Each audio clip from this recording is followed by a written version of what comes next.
একটি সিলিন্ডারের ভূমির ব্যাস 2 সেন্টিমিটার, উচ্চতা 1 সেন্টিমিটার হলে এর আয়তন কত সেন্টিমিটার? তো এখানে আমাদের যেটা দেওয়া আছে সিলিন্ডারের ক্ষেত্রে আমরা এখান থেকে আর সমান পাবো হচ্ছে ব্যাস দেওয়া আছে 2/2, এটা হবে 1 সেন্টিমিটার। উচ্চতা h দেওয়া আছে হচ্ছে 1 সেন্টিমিটার। আর এখান থেকে আয়তনটা বের করতে হবে v। তো এটা আয়তনটা হলো পাই আর স্কোয়ার h, এটা হচ্ছে সিলিন্ডারের আয়তন। তো পাই থাকলো, আর এর মান হচ্ছে এখানে 1 ইন্টু 1 ইন্টু আর স্কোয়ার, না সরি পাই হবে শুধু। তো এটা হবে হলো পাই, এটার মান হবে পাই। ব্যাসার্ধ পাই হলে গোলকের পৃষ্ঠতলের ক্ষেত্রফল কত বর্গ একক? গোলকের ক্ষেত্রে আমাদের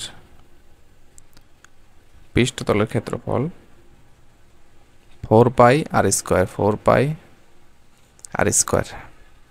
তাহলে 4 ইন্টু পাই ইন্টু আর এর মান হচ্ছে এখানে পাই,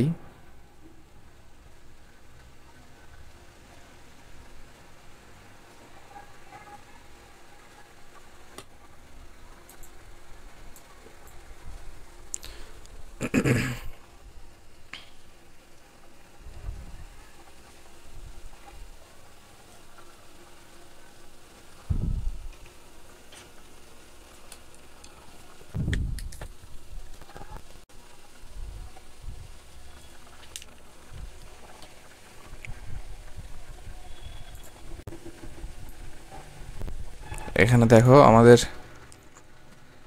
4 ইন্টু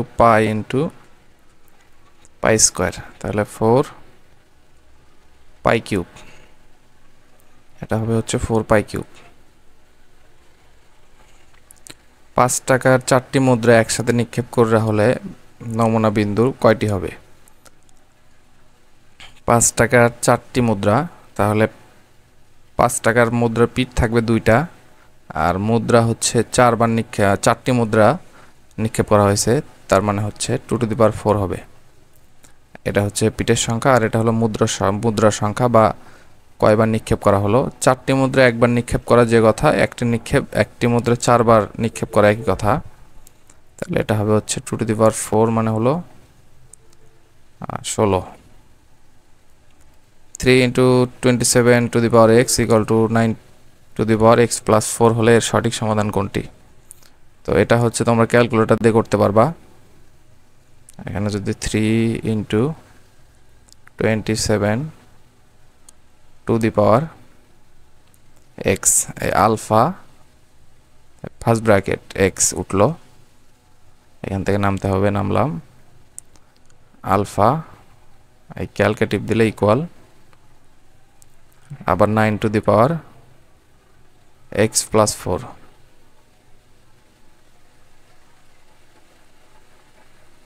তো এখান থেকে আমরা যদি শিফট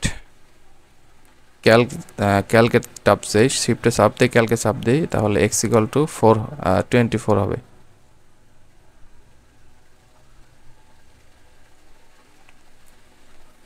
তাহলে x ইকুয়াল টু আমরা পাবো হচ্ছে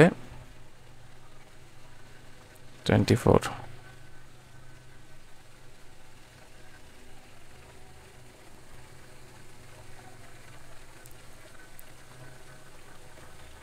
তাই এখানে আমরা যদি আরেকবার একটু করি, 3 ইন্টু 27 টু দি পাওয়ার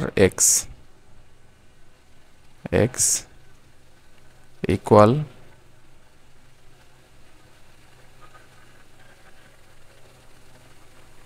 হ্যাঁ এখানে একটু সমস্যা হচ্ছে, 3 ইন্টু 27 টু দি পাওয়ার হচ্ছে x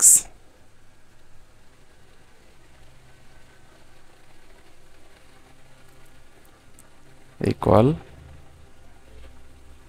9 two the power x plus 4।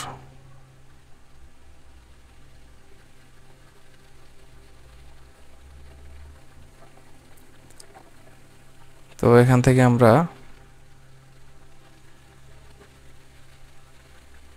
Syntax error, এখানে আমরা যদি ক্যালকে চাপ দেই এক্স ইকুয়াল টু যদি 4 বসাই,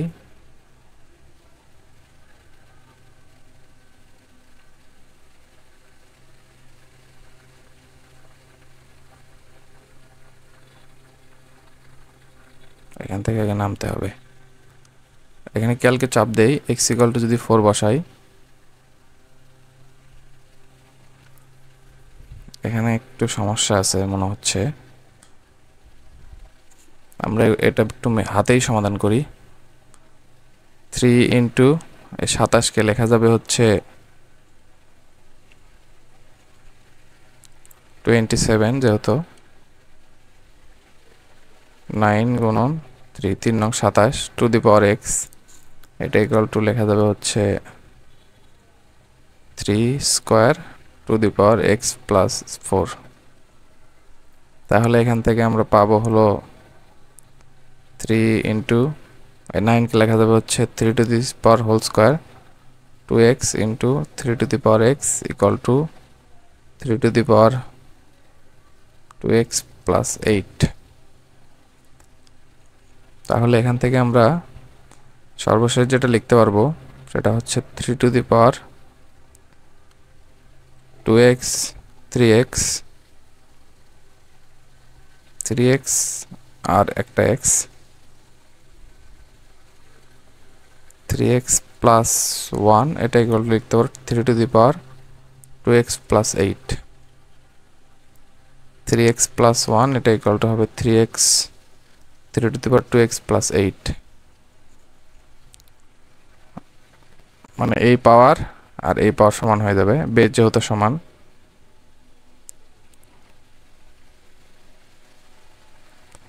তাহলে এখান থেকে আমরা লিখতে পারবো হচ্ছে x equal to 7, x equal to আমরা লিখতে পারবো 7।